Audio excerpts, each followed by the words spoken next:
Not all breast augmentation patients who come to us are straightforward. Most of them could be straightforward. A simple breast implant would do the job. However, some of our patients have a condition what's called as tuberous breasts, where the skin of the lower pole of the breast is very tight, and these are in several grades, a mild grade to a very severe grade. Now, a lot of times we get patients with very mild grades who come for a breast augmentation, and they ask us, is this a mild grade and can it be improved by a breast augmentation? Now, you must know that a breast implant can actually correct the mild tuberous breast.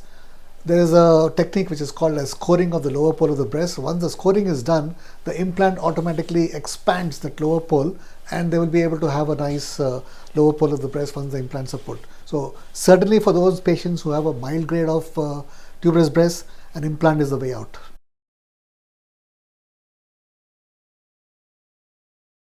Some of our patients who also come for a breast augmentation, they also have a condition called as a sagging of the breast, and this usually is after losing a lot of weight, or it can also follow pregnancy. So once a lady has lost a lot of weight and after pregnancy, there is a sagging of the skin, and there is also deflation of the breast, and there is nothing sitting on the upper pole, and the patient would tell us that she is looking absolutely flat, and there is a descent of the nipple areolar complex, and the total shape is actually lost. Now, these patients who have sagging of the breast can actually get an improvement with a breast implant, or there are other treatments. Now, for a mild sag, which is a grade 1 ptosis, as it's called in our medical parlance, or a mild sagging of the breast, this can be addressed by a breast augmentation alone. So nothing else is required, just putting in the breast implant will actually correct the little bit of drop of the nipple areolar sag, and can actually give a nice natural feel to the breast.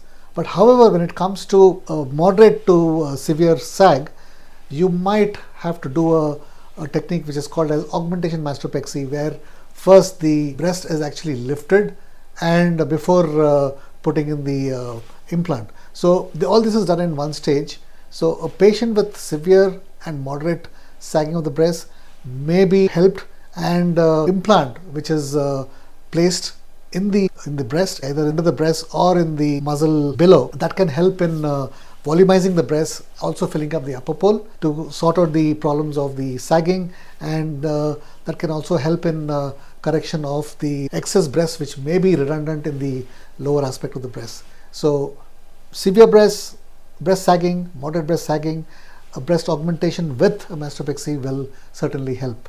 Some of our patients, when they are in our consultation room, they like to have very natural looking results. They want to have the perfect slope, and they want to have the curvy lower pole shape to the breast. Now, this is possible by doing what is called as a natural breast augmentation. Now, you must understand that breast augmentation, it's all about the patient's measurements, what the patient's breast can actually take in. Now, a lot of surgeons might put in implants based on the wishes of the patient.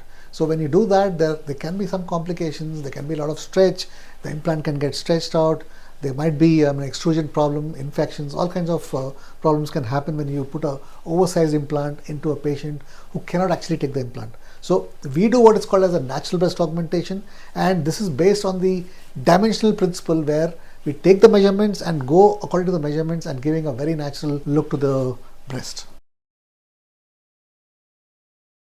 Asymmetrical sagging breast is another problem, and this can be addressed by two techniques.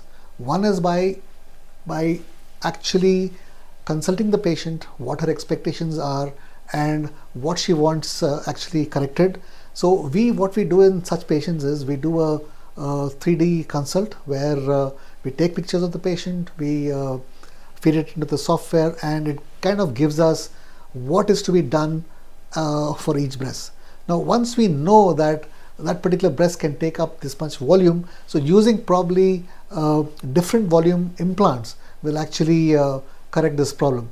And this can also be addressed by doing a donut mastopexy, where subtle amounts of breast sagging can also be corrected. But the trick over here is to choose implants of differing volumes so as to symmetrize both the breasts.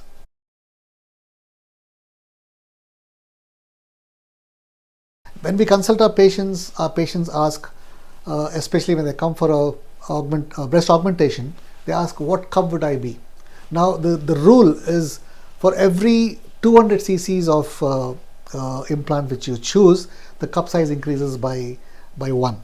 So let's say if the patient has a 200 cc implant, and let's say she was a cup B, so the cup B becomes a cup C. Now if she goes for, let's say, 300, it becomes almost like a cup C, or maybe a little lower than that. So for doing a full C, she might have to go for almost 400 cc's implant if she were to go from A. So the standard thinking is that by putting in 200 cc's of implant, a patient will go 1 cup higher. There are patients which we get who ask us for oversized implants. Yes, especially when our patients are from the film industry, and when they have to do glamorous roles, they probably will want the cleavage to show, they'll want the upper pole to show because of the industry they are in. So these kind of patients, on special request, we do the implant sizing, and we put in the implants based on the dimensions, again not violating the principles, and especially when there's a lot of sag, that kind of breast can take in a larger volume of implant. So yes, if the dimensions, if the tissue characteristics of the patient permits, we would be able to use an oversized implant and still making the result look good. At times patients complain of